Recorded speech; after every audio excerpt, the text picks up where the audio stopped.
I know most of you, you don't have to clap. Did I turn this on? Are the speakers working? I think they are. No? No, I'm more thinking if anyone's calling in remotely. I just wanted to thank the oceanography grad students for inviting me. It's fun to be able to talk to an audience I mostly know, but we don't actually necessarily talk science all that much. So chance for me to talk about some of the things I've been thinking about recently, hopefully spark some conversations, maybe even spark some new collaborations.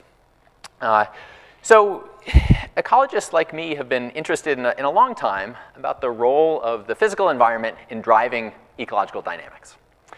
You know, the simple ideas like the idea of an ecological niche have been framed in terms of the physical environment. And even some of the early ideas about there being a balance of nature are actually criticized based on the idea that the physical environment varies a lot and that affects ecological dynamics strongly.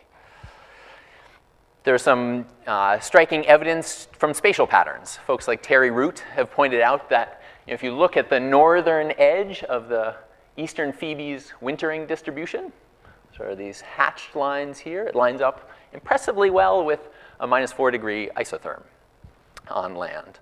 Other ideas like Whitaker's biomes in terms of what are the species of plants and how does that vary around the world are based on physical environment. Gradients of temperature, gradients of water availability. It's not just spatial patterns, though, but also temporal patterns. So some striking examples like synchrony between different populations. This is just one. Oh, wow. Look at that. One example for lynx in Canada. Populations that are synchronous across much of Canada. And the idea is that's driven by climate variability, as well as species interactions. It's actually an interaction between predator and prey. Trying to understand why there's this link between the physical environment and ecological dynamics, though, and scaling between the two is a lot more complicated. Some attempts have gone back to basic enzyme dynamics or biochemistry. So many enzymes have a characteristic thermal performance curve where they may be they're most active at a certain temperature. This is just ATPase, so an enzyme that releases energy from ATP in a lizard. But then different species have enzymes that are most active at different temperatures. So a lizard that lives in a cooler environment has an enzyme that's most active at a cooler temperature. So actually this scaling from climate variability up to ecological dynamics gets filtered by the physiology of the organisms that are involved, the behavior of those organisms, as well as the interactions between all the species that are involved. And it actually gets complicated because the physiological mechanisms and the tolerances are shaped over longer periods of time by evolution. And that evolution, the selection gradients, are actually are responses to climate variability and ecological dynamics as well. So there are a lot of feedbacks over different timescales that often make it non-intuitive, actually, what will be the emergent patterns from these processes over longer periods of time. Ecologists have made use of natural experiments for a long time. One of the more common comparisons has been between what we see in the tropics, where it's relatively warm and stable, versus higher latitudes, so temperate or even polar environments. And there's some really striking ecological patterns across those latitudinal gradients. Higher species richness in the tropics, lower towards the poles. Geographic range sizes tend to be larger towards the poles. Body sizes tend to be larger towards the poles. So that's a helpful way to understand what are the emergent patterns that come out of these complex set of ecological and evolutionary feedbacks. But actually, I would argue that in focusing on latitudinal gradients, we've maybe been missing one of the even more striking differences in environments, and that's between the patterns we see on land and those we see in the ocean. These are dramatically different physical environments, and so actually provide a really fantastic way in my mind to test ecological theory. Can we transfer theory across these two environments? And we hope we could. So I want to explore some of the differences between these two environments in my talk today. And overall, I guess my claim is going to be that evolution has driven marine species to be especially sensitive to thermal variation. And whether you agree or not by the end of the talk will hopefully provide some fodder for conversation. So I wanted to start out just by laying out some of the physical differences between these two environments. So really basic level, specific heat is a lot higher than air. So it takes a lot of energy to warm up a gram of water. Ocean is also very big, about 1.3 sextillion liters. So that's where the title of my talk comes from. It is a giant water bath. It doesn't vary all that much in temperature through time relative to the temperatures we see on land.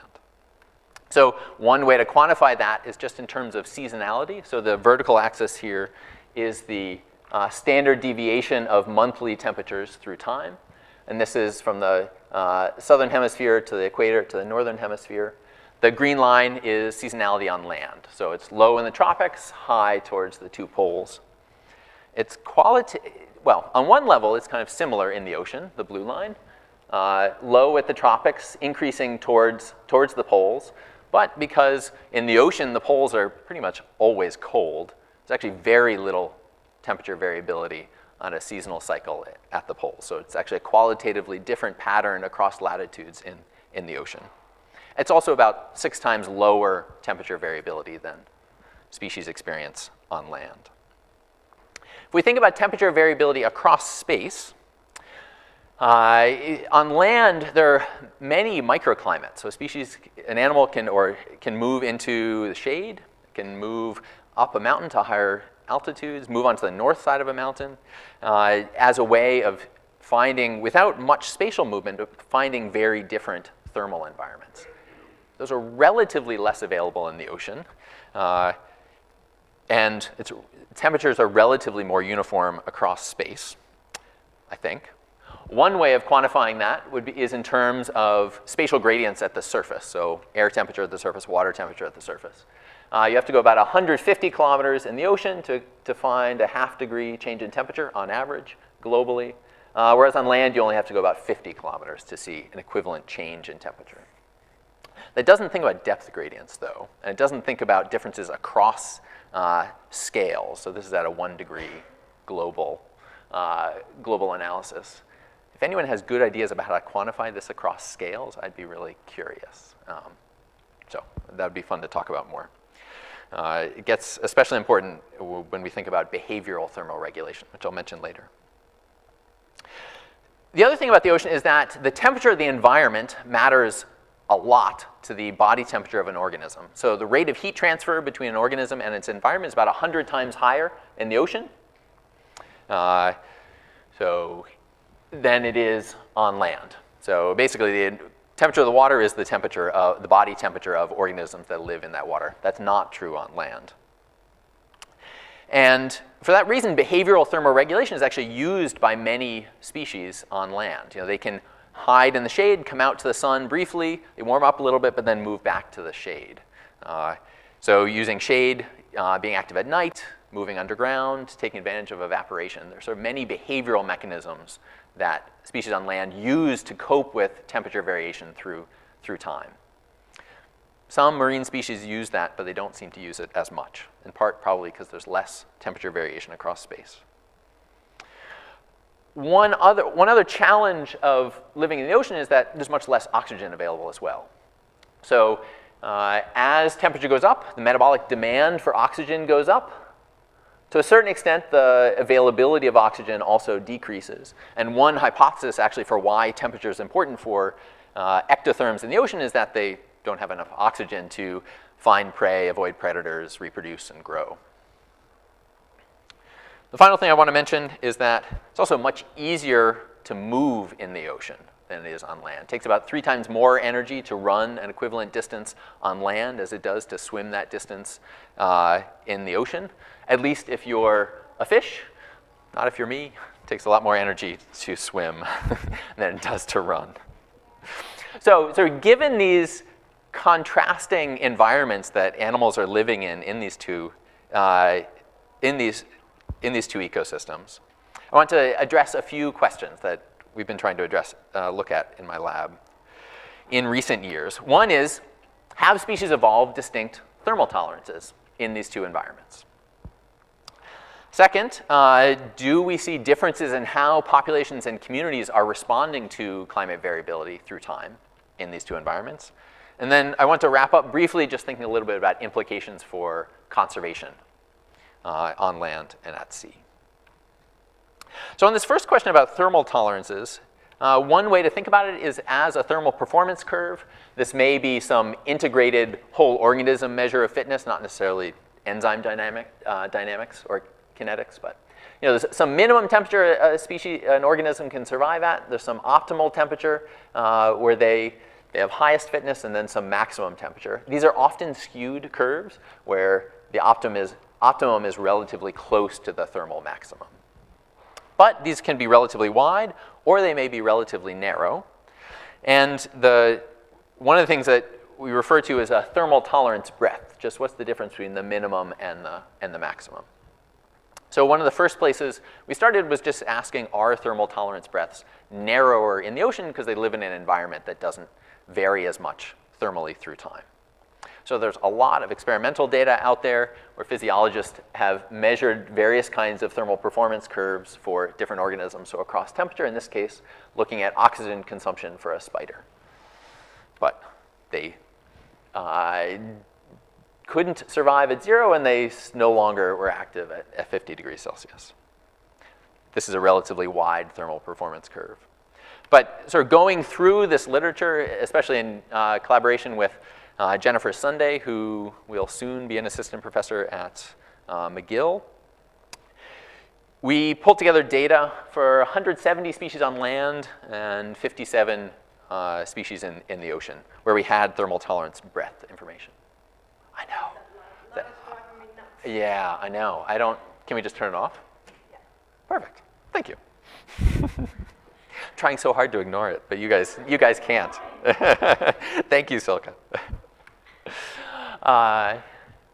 Okay, so in this case, each dot is a species plotted at the latitude where it was collected.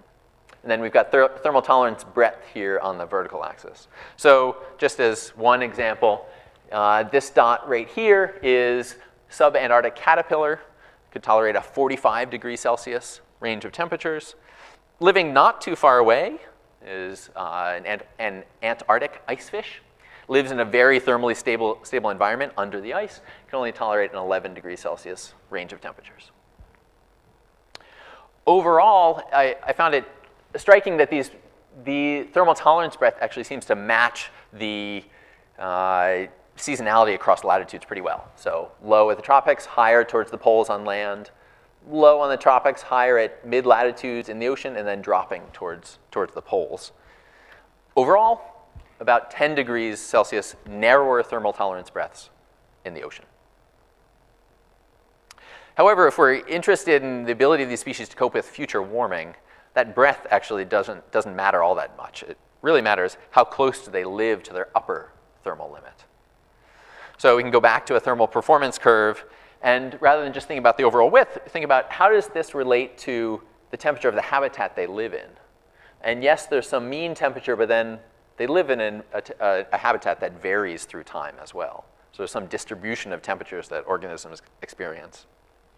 This has been defined as a thermal safety margin in the past, but especially because our physiological measurements, like what folks measure in the lab, are often short-term, like measured over hours or days. Actually, that extreme high temperature is likely the most relevant. What's the highest extreme that a species is likely to experience in a given location?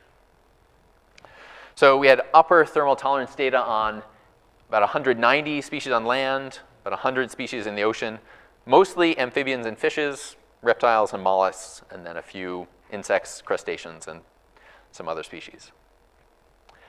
So the latitudinal patterns, though, of extreme temperatures are not the same as seasonality and not the same as just monthly high temperatures either. So this is, again, across latitude on the x-axis, but now we have extreme high hourly temperature on the vertical axis. In the ocean, it's similar.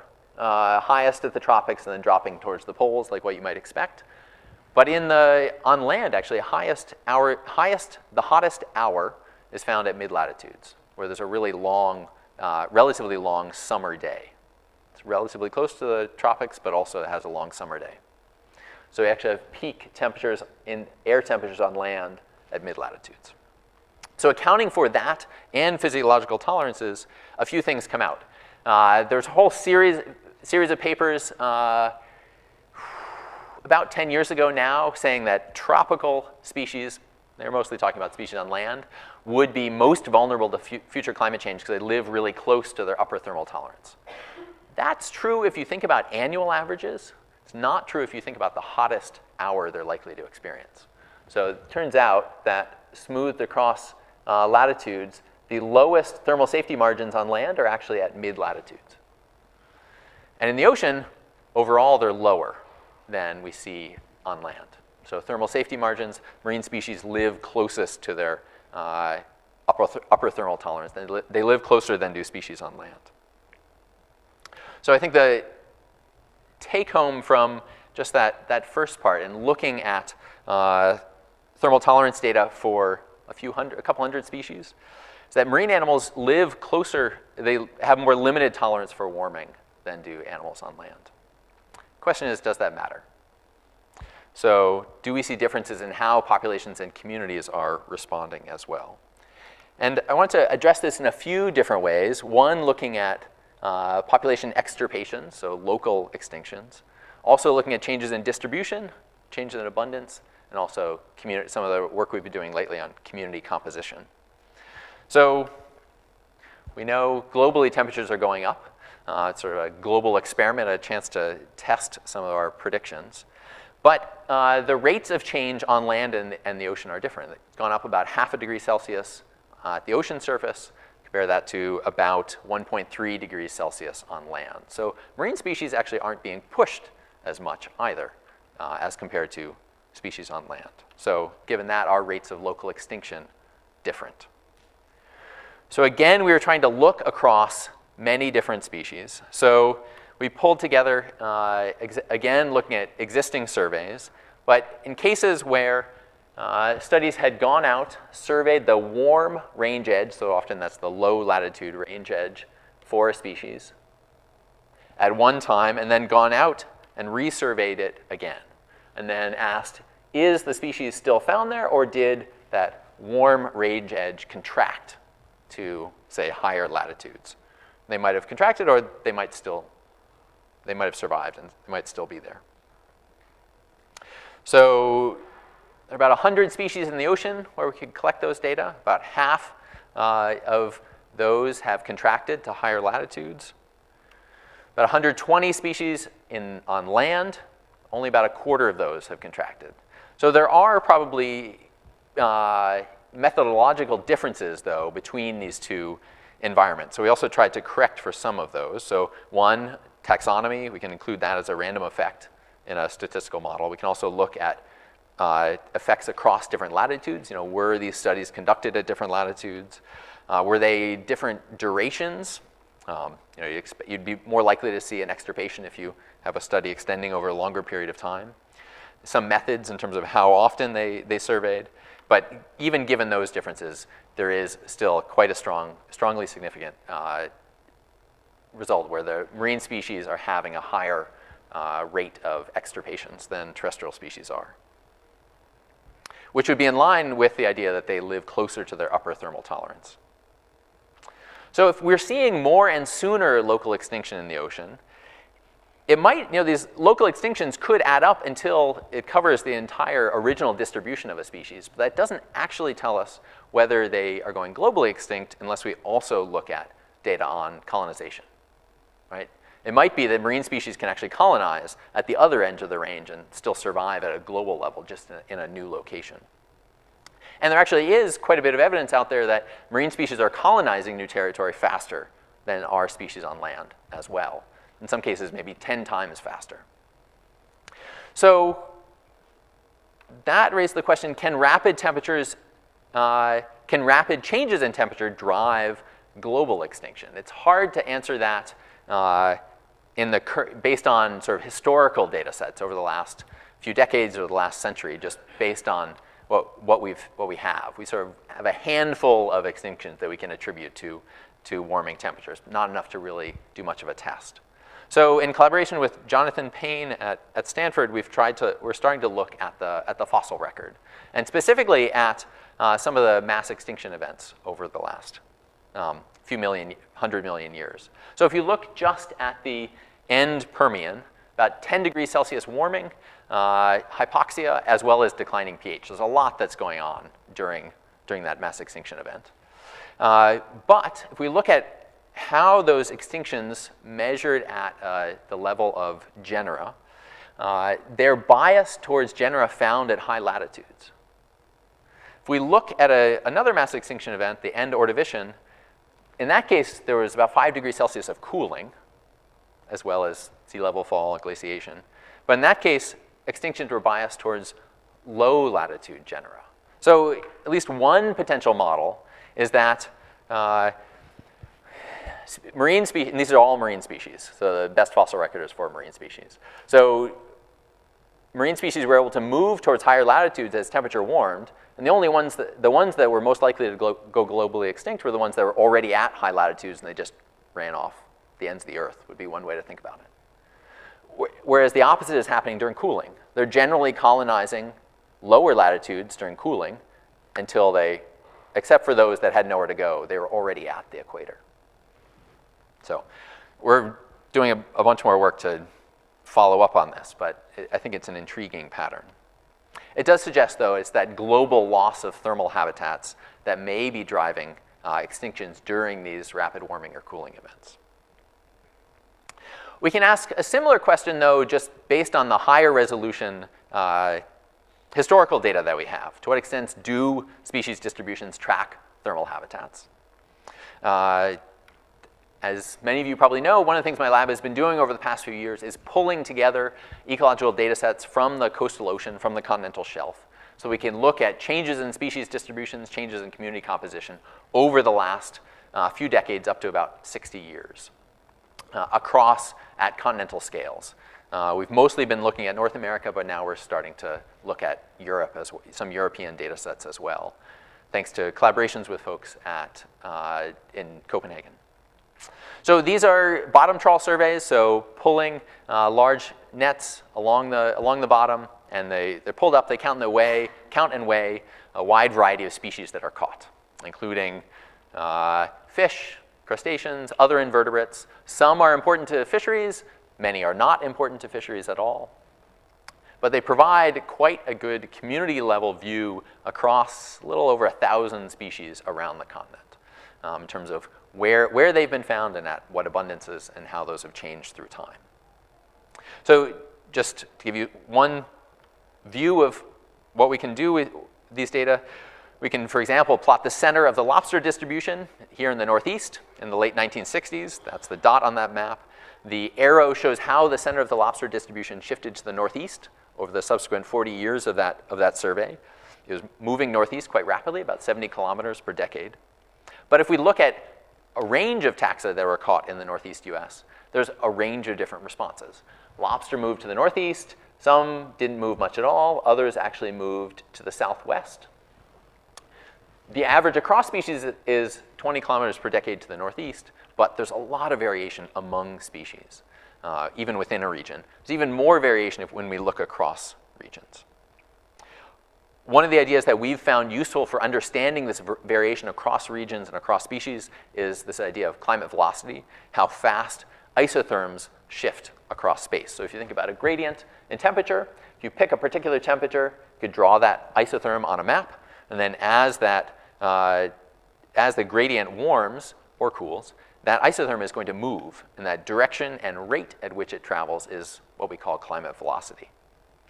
And some of the work we've done in the past shows that if you plot how fast an isotherm is shifting, either south or north, compare that to how species are shifting. Species in general are following isotherms as they shift north or south. We can explain, I should say, yeah, this is the 1-to-1 line. That's not a best fit line. We can explain about 40% of the variation across species. Some really interesting questions about what else is driving dynamics in species distributions, including interactions with other species or other environmental factors. But I do find it pretty striking that just looking at isotherms does impressively well. We can use these same data to ask whether marine species lag behind climate variability and climate change, that how fast these isotherms are shifting. So if you think about species down here, they're not shifting north as fast as the isotherms are, because they're below that 1-to-1 line. We could measure that lag just as the difference. Similarly, these species are not shifting south as fast as we'd expect, whereas these are speeding ahead. They're shifting north or south faster than we would expect just from isotherms. So if we plot those differences as a histogram, either speeding ahead or lagging behind, on average, actually, marine species are neither moving ahead, speeding ahead, nor lagging behind isotherms. And one of the reasons that's interesting is that it contrasts quite a bit with some of the research that's coming out for species on land across a range of different taxa, small mammals to butterflies, plants, trees, birds. Many terrestrial species are not shifting their distributions as fast as climate velocity. So at least hypotheses for why that might be. One might be the physiological tolerance. So marine species are especially sensitive and maybe more likely to be extirpated at the trailing edge. But the flip side is the ability to colonize and the fact that there are relatively fewer barriers to dispersal in the ocean. And it may be easier for marine species on the other end to move into new territories. Both of those processes, or either of them, could be driving this result.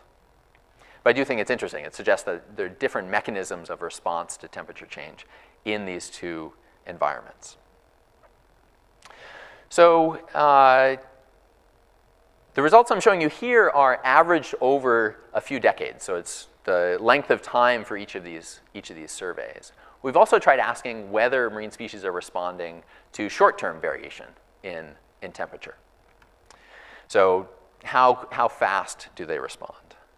And Jim Morley, who's a postdoc in the lab, looked in particular at interannual changes in biomass. He was focused on a bottom trawl data set from the southeast US. And I want to walk you through some of the analysis that he did. If you think about just one example species, in this case, moonfish, Atlantic moonfish, in the southeast US. So from 1990 up until the present, biomass actually increased quite a bit.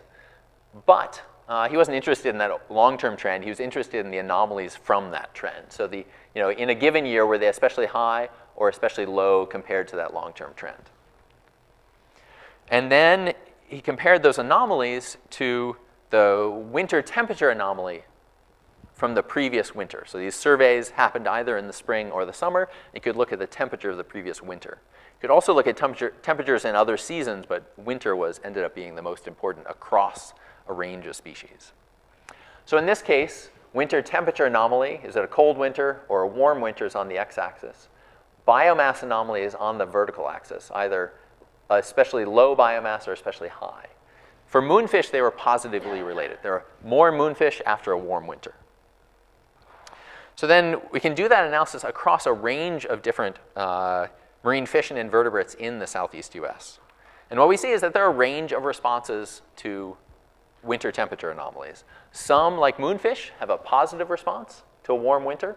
That's what I'm plotting here. So a positive response, that'd be higher biomass after a warm winter. Other species had a negative response, so lower biomass after a warm winter. But when we compare that to independent data on thermal preference of these species, so using spatial data on which temperatures each species is associated with, what we find is that actually predicts their interannual response to winter temperatures quite well. So species with a higher thermal preference over here have higher biomass after a warm winter. Species that prefer colder temperatures have lower biomass after a warm winter. And so if you want the full statistics, it ends up as the interaction in a mixed effects model. So not only is whether it's a warm or cold winter important, but it's that interaction with the thermal preference of these species. What's striking, though, is that the mechanism behind these responses, it's relatively consistent. We can predict the interannual response for a wide range of species based on their thermal preference. But the mechanism that leads to this differs dramatically across species. So for some species, like star drum, that spend the winter in an estuary, especially as juveniles. This is a species. The juveniles go into an estuary. They spend their first winter there.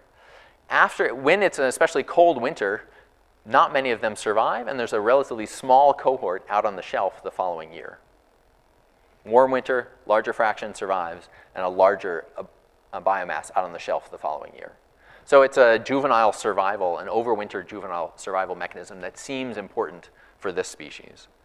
But for other species that line up with a similar response, the mechanism is totally different. So for bluefish, it seems to be migration phenology that's driving this response. So this is a species that when they have lots of energy in the spring, they migrate from the southeast US up to the northeast US.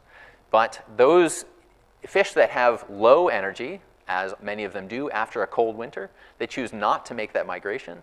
And there's higher biomass in the southeast US after a cold winter because they didn't migrate or chose to migrate later. So many different mechanisms, but still leading to a similar emergent pattern in terms of how abundance is changing across a wide range of species. So if we're seeing we're seeing a diversity of responses across species, but still many species responding to changes in temperature, can we then scale that up to understand changes in community composition? So this was work that Patrick Flanagan, master's student in oceanography, did, and he graduated about a year ago now. So he was looking in particular at something called the community temperature index. The idea is that we can again define temperature preferences for a wide range of species based on the spatial distribution of the species relative to temperatures. In this case, we just use in situ temperatures where they were caught. But there's an independent data set we use for defining species temperature preferences. In this case, alewife prefers cooler temperature than striped anchovy, summer flounder somewhere in the middle. And then when a bottom trawl survey catches a range of species in a location, we can ask, is that mix of species that are caught primarily species that prefer cooler temperatures or a mix of species that prefer relatively warmer temperatures? And one way that's often been used in the literature to describe that is just the average across the species that are present. And that's what ends up being called the community temperature index. It's just a way of saying, is it a community made of cool water species or relatively warm water species? And then since these surveys go out, in many cases, every year, we can ask, how has that composition of species changed over time? So community temperature index at a given location, bouncing around, maybe warming a bit. Temperature also bouncing around at a given location, maybe warming, maybe cooling. In this example, both were warming. In some ways, we can compare, we can use these trawl nets sort of as a fish thermometer, right? Is that net caught up catching cool water species or warm water species, and how has that changed through time? So this is a map for the northeast US. So we're about here, all the way up to Nova Scotia, Cape Cod. So the colors in this map show whether the mix of species in a given location over the last 25 years shifted towards warmer water species, areas in red, or cooler water species, areas in purple. Again, there's a lot of variation from one location to the next, even within a region that is overall warming quite rapidly. On the other hand, there's also a spatial variation in how temperature has been changing over the last 25 years within this region. And it turns out that we can explain about 1/3 of a degree, it turns out that community composition is changing by 1/3 of a degree on average for every 1 degree change in the environment. So there is some predictability to how community composition is changing, but it's not complete. These communities are not completely reorganizing just in relation to temperature. That makes a lot of sense. But there is actually about 1/3 of that seems to be happening, which again was actually pretty surprising that we could even detect that much of an effect. Some of the other work we've been doing is asking, as the environment is warming or cooling, are there overall changes just in the species richness, the number of species that are found in each of these locations? And that was work that Ryan Batt, a postdoc in the lab, has done. And he was looking not just within the Northeast US, but actually across regions. So Northeast US was in brown. That's this line over here. Overall, we have seen actually a trend towards more species in the Northeast US. But it turns out that's actually a trend found in many different regions around North America. So Gulf of Mexico, Eastern Bering Sea, Gulf of Alaska, West Coast US, Newfoundland, Aleutian Islands, Scotian Shelf. Many of these regions actually over time are seeing more species detected. And that's actually accounting for detection probabilities. We see this shift towards higher richness in these regions. We've started looking at the spatial patterns, and these tend to be species that are coming in from adjacent regions. So we're seeing new species come in, but not necessarily all that many old species leave. The rate of richness increases fastest in places that are warming the fastest or cooling the fastest. Doesn't matter which direction temperature is changing. So it does seem to be a non-equilibrium effect that we're detecting. The change in richness is relatively low or even negative where temperature has been relatively stable.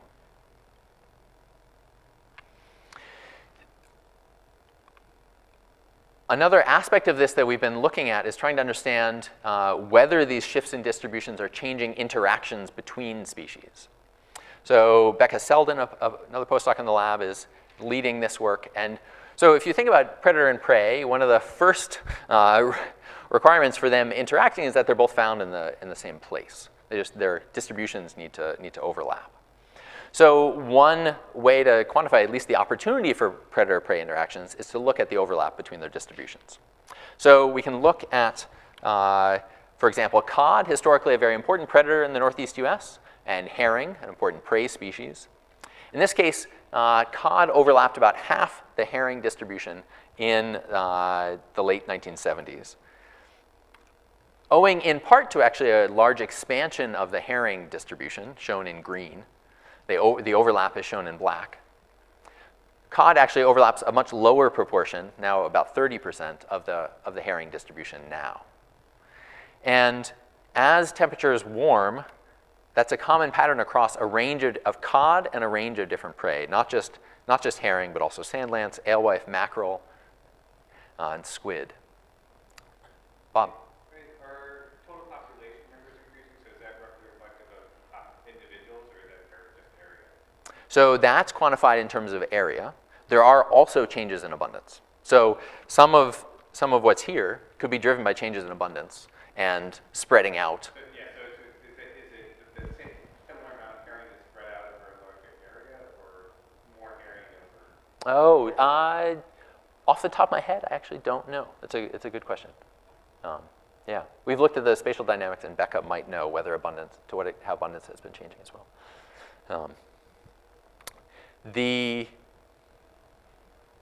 When we look at just spatial dynamics, though, it's common across a wide range of species. So herring becoming, the overlap between predator and prey for cod goes down as temperature goes up.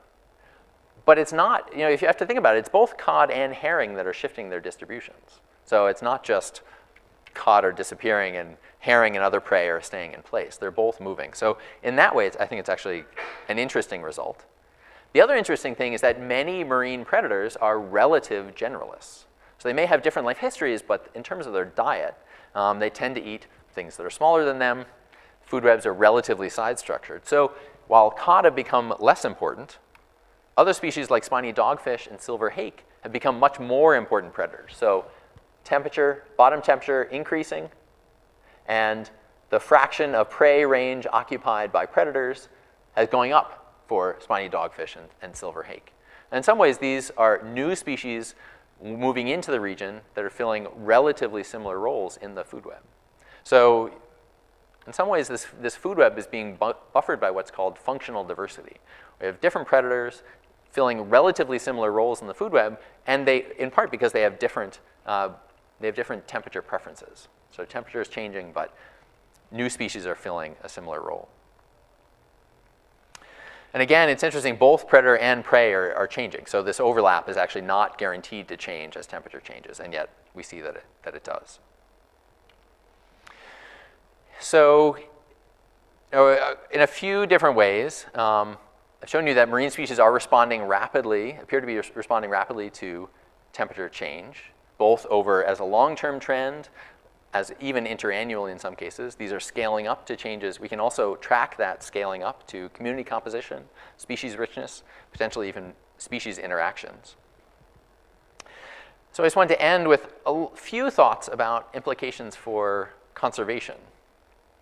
So if we think about global change in the ocean, there are in some ways three main drivers.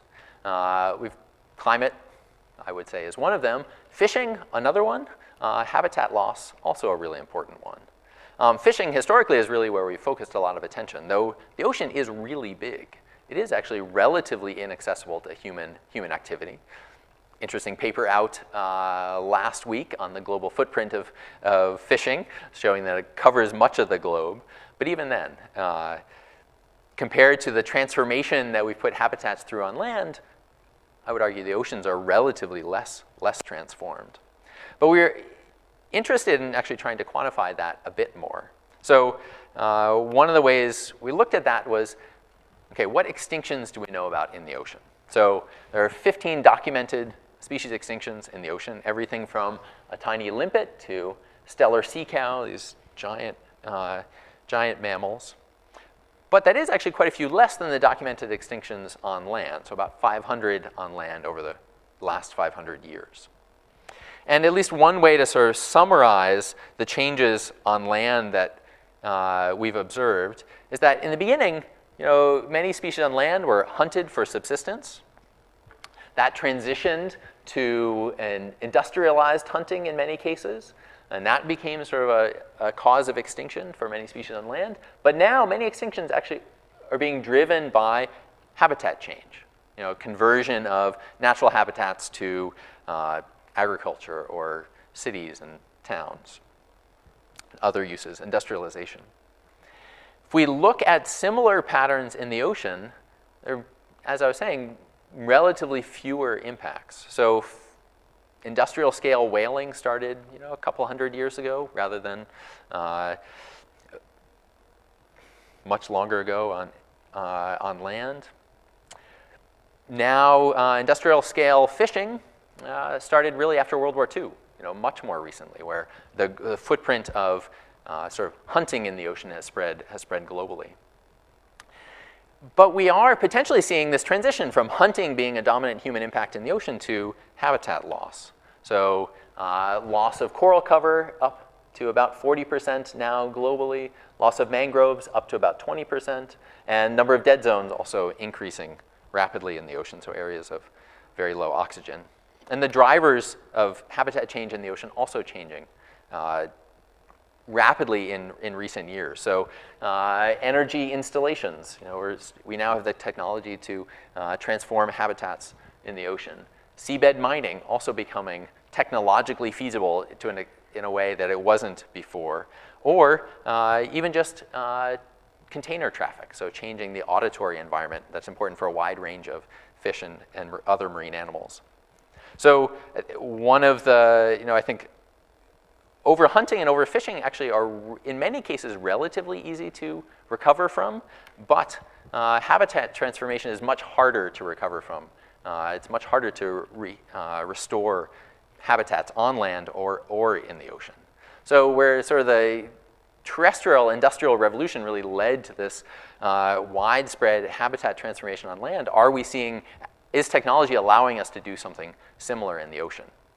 And one of the reasons I think that's especially important when you think about adaptation to climate change is that one of the things I think we're learning is that marine species are responding to temperature change and other environmental change, especially by shifting their distributions, by colonizing new habitats with more favorable environments. And if we're talking about developing this landscape, that reduces options for colonization dramatically. It fragments habitats and makes it harder for that colonization process to be a key way in which marine species are responding to environmental change. So just to summarize, marine environment is in some way, marine environmental history is in some ways mirroring what we see on land. And I think one of the concerns is that then reduces the scope for how species respond to environmental change through time. Some of the work we're doing to follow up on this is to try to get a better handle on how climate variability and climate change combine with species interactions to drive shifts in species distributions. So interactions with predators and prey or competitors or fishing, if we think about humans as another species interaction for many marine animals. As well as trying to get a better handle on whether there are common patterns of community assembly. You know, showed you some work we've done in the Northeast US, but to what extent are those community assembly and community composition changes general across different ecosystems? Because we now have the data sets to ask that. And then finally, I haven't talked at all about some of the population genomic work we're doing in the lab, but that's also, we're trying to understand whether rapid evolution is an important mechanism by which some of these species are coping with environmental change. Given that marine species have very large population sizes, it's potentially a much more important mechanism in the ocean than it is on land. So land and ocean, we have we have the same ecological and evolutionary processes, but given that these environments are very different, potentially leading to very different outcomes when we think about environmental change. So a large number of collaborators and co-authors to thank, the funders who make this possible, and everyone in my lab who makes all of this fun and does a lot of this work. So thank you.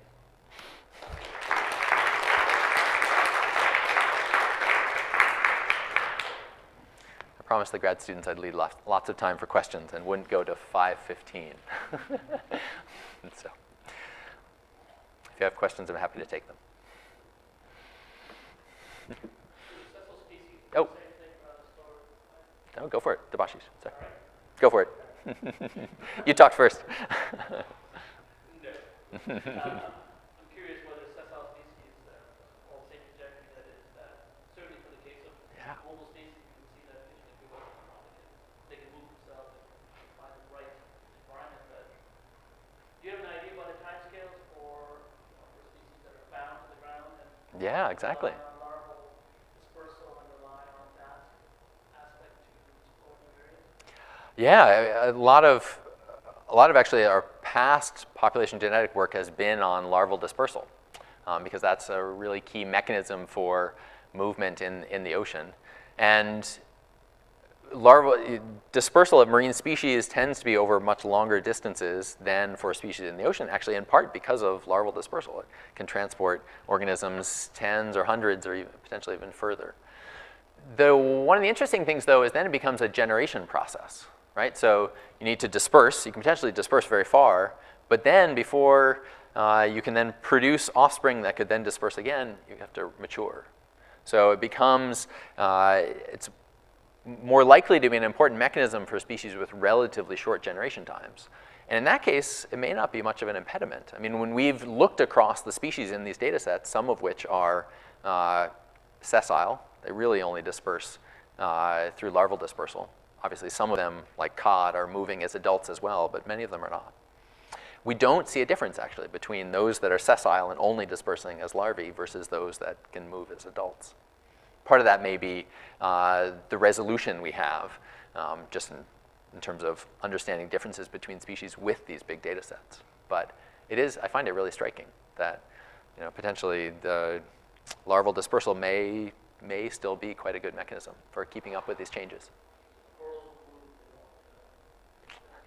That's the question, right? And so, for corals in particular,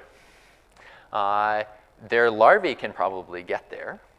And there are actually some pretty fascinating at least anecdotes out there in some published papers on how coral cover in some of these high latitude reefs is increasing a lot. Places like South Korea, Japan, southern Australia, where coral haven't been an important part of the ecosystem.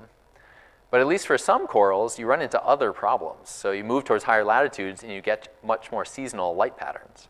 And corals may not be able to tolerate that, even if they could tolerate, say, temperature. Yeah.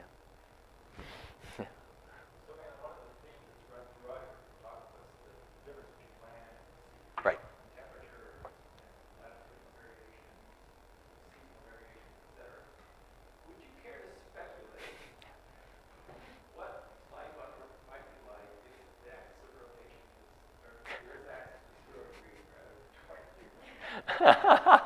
So if there's no seasonality. Yeah, right. So you would, so maybe you can help me out, but so would that lead to, so energy input though would still be even? Do we have to consider that? Yeah, right. So I think a lot of the thermal tolerance we're seeing seems to be a response to seasonal variation, right? That's driving at least the thermal tolerance breadth, and potentially driving actually how close species are living to their upper thermal tolerance limit. So yeah, I think there'd be many fewer differences. You're right, you'd see differences in mean, right? You'd be evolved to different temperatures, but not necessarily to different modes of variability. Is that, yeah, yeah. Speculation? Yeah, I mean, I actually be curious. No, that's an interesting thought experiment. Yeah. Anyone else have other ideas? I'm sort of curious. Yeah, but you still would have big effects though, because diurnally you have larger fluctuations on land. True. You'd see, right, because of, yeah, right. You'd see diurnal variation on land would be much greater. Yeah. But you wouldn't necessarily see the long summer day effect on land. So there wouldn't be that latitudinal difference. Right. But you're right. Yeah. So you'd still maybe see land versus ocean differences, but not across latitudes in the same way. Yeah. Yeah. Just a question about the life history of the organism itself. You hit on it. If you're dealing with an androgynous species, which spends a portion of its time up in the estuary, how do you deal with that kind of an impact? Yeah, so anadromous species that are exposed to variation both in freshwater and in the ocean. Yeah. Well, and there's such a range of different life histories, even for species that use both environments. You know, either spending most of their life out in the ocean, or spending a very small part of their life out in the ocean, breeding in the ocean, breeding in freshwater. There's a wide variety, sort of catadromous and anadromous species. I mean, even just thinking about where freshwater systems fit in this, I think is interesting, right? Connectivity across locations relatively harder in freshwater systems, at least for species that are confined to move along drainage basins. Less thermal variation than you see in the air, but that's going to scale based on, say, lake size. Large lakes, less variation. Small lakes, more variation. Estuaries that are relatively shallow, they're going to track air temperatures more closely, so we'll see a wider seasonal or even diurnal range of temperatures. Yeah, I don't know if I can speculate about some general effect on anadromous species, but it's going to depend on how they use those different environments. I mean, one thing we see with salmon is that, so here's a species that spawns in freshwater, goes out to the ocean, then comes back. Especially those species that stray, right? They have an amazing ability to come back to the same stretch of river where they were born, but not all individuals do. So those species with larger straying rates are sampling more of the variety across the landscape. So may actually be able to find or colonize new places that are more favorable in the future, even if where they are homing back to is no longer favorable. So I think a lot of it will depend actually on that effective dispersal rate and how much they stray between different basins or different parts of a basin.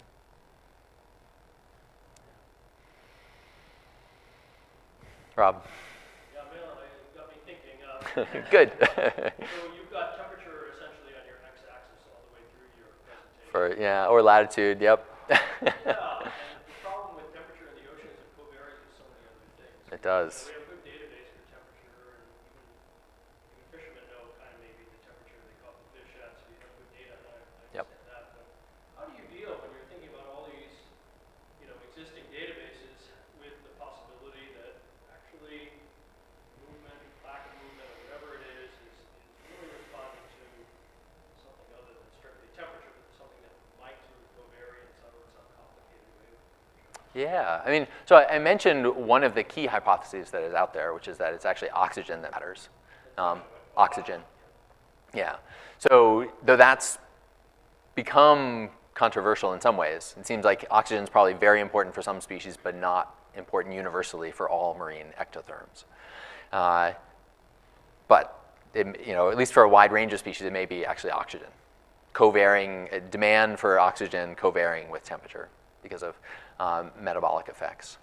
Another thing that's often brought up is prey, right? And we can't necessarily separate out, is it prey, is it predator, is it temperature directly? And in fact, throughout, we can say that they're correlated. We can't say that it's, all of those links in between. But I will say, given that many marine species are generalists and that, prey may move, but they often are able to substitute other prey to some extent. I don't know if I see prey as likely to be a universal explanation. I'm sure it is going to be important in some cases, especially some of the work on seabirds, where they're site attached, and especially when they're breeding, they're moving out to search for prey relatively close to their colonies. In that case, the identity of the prey actually does seem to be quite important. Is it sand lance? Is it butterfish? What is the size of that fish? Can it fit down the gullet of a little bird? That's a case where I think prey, it looks like prey identity is quite important rather than temperature directly, right? It's just temperature may be correlated to prey availability. But yeah, I think we actually need to go from, these large sort of macro scale analyses and then actually dig into the mechanism and make the link for in individual cases, rather than just looking at the emergent patterns to start disentangling some of the things we were talking about.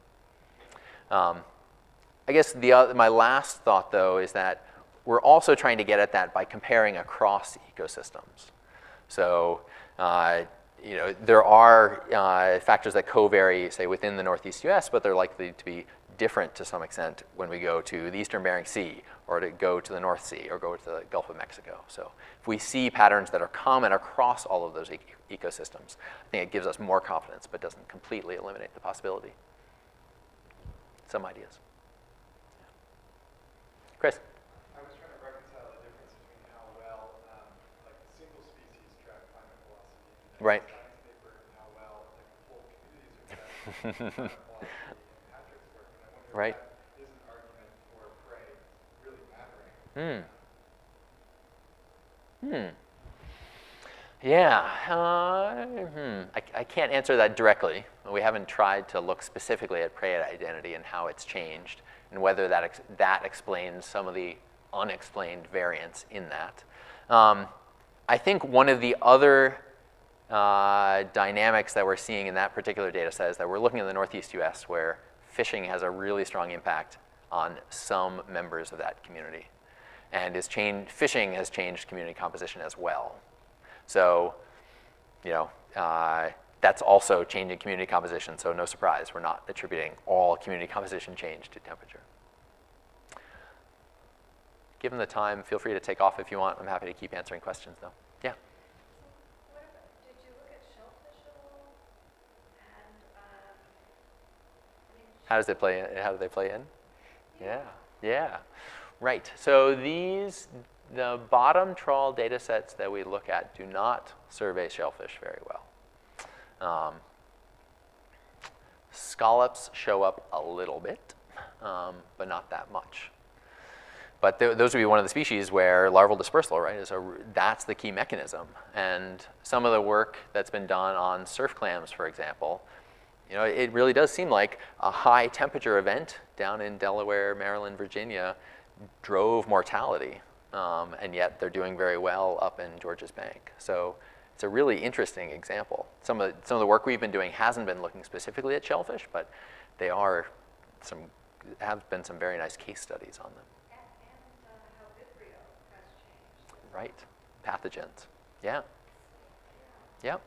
So the lobster example I showed. There's a nice paper in Proceedings of the National Academy of Science also last week, or maybe it was the week before, trying to decompose to what extent lobster population dynamics in southern New England and Gulf of Maine can be attributed to disease, can be attributed because shell disease is important for lobsters, especially in southern New England, to temperature effects on recruitment, and to changes in the predator community. Because in the Gulf of Maine, there are relatively few lobster predators, in part because we've eaten them, there are relatively more and more diverse predators here in southern New England, and mid-Atlantic. And their conclusion actually was that temperature effects on recruitment were driving much of the dynamics over the last few decades. Some additional effect from disease, some additional effect from predators, but relatively smaller than the temperature effect, was at least the conclusion they came to. Whether that's common across species would be interesting. Yeah. Yeah. I have two not related questions. One, I like the looking back into history and extinctions and trying to get that view. When you guys are going through that, are you guys looking at all at sea level rise or drop in terms of expansion or contraction of habitats or deep sea, shallow sea? We haven't yet, but that's a great idea. Yeah, that's work that's just started. Basically, what I showed you is as far as we've gotten a little farther in terms of showing that the bias in extinction rates towards high or low latitudes is really strong, is strongest during periods of most rapid temperature change. Sort of other than those mass extinction events, there's not much bias in the sort of background extinction rates. But yeah, looking at available habitat is a really interesting idea. There's an undergrad in the lab right now, Haley, who's looking at not necessarily sea level rise questions, but just habitat availability across depth and across latitudes. For what species will moving towards the poles lead to much less habitat or much more habitat than they've had in the past? Sort of a related question.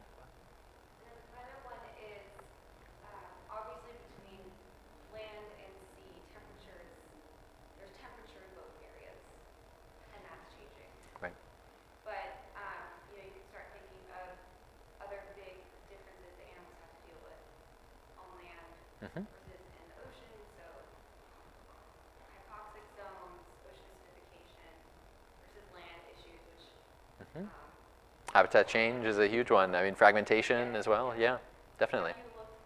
are you guys thinking of looking at anything along those lines too? In terms of the comparison between the two. Yeah, I mean, just in a qualitative way, we've done some work looking at what can impede colonization of new habitats. And there's sort of an interesting contrast there. So on land, not work that we've done, but a lot of the work that other folks are doing is trying to understand how habitat fragmentation in that process impedes the dispersal process for animals on land, and therefore makes it more difficult for them to colonize and track temperature changes. In the ocean, we don't have that same, at least at the moment, don't have that same habitat fragmentation issue. But intense fishing on the leading edge can have a similar effect. So it's not a dispersal question, but that's a population growth after colonization effect. And that can also impede the ability of species to colonize new territory and keep up with isotherms. So in that way, you have the same effect even though they're very different processes.